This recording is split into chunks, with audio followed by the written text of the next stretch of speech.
Welcome to the Learning Pines YouTube. We hope this video helps. You'll start by connecting your keyboard and verifying signals so Garageband can hear and control it. Plug USB or a MIDI interface into your Mac or iPad, power the keyboard and confirm host mode. Then open Audio MIDI Setup to map the device and set the sample rate to 44. 1 kHz, this reduces unexpected resampling. Next, launch Garageband, choose New Project Right Arrow software instrument. Enable monitoring and low latency. Now pick the sound you want and prepare to capture performance. Choose a built-in patch or load a third-party instrument and tweak adser and filter to fit the part.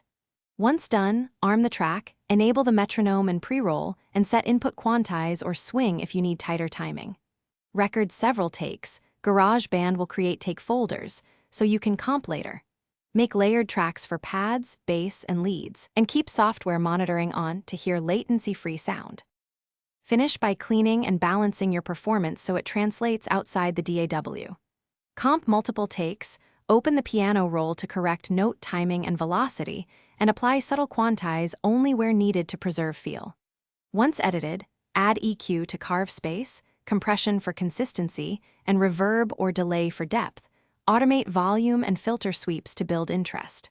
Finally, bounce to WAV or MP3 and save a project template. If you encounter silence, check MIDI channel.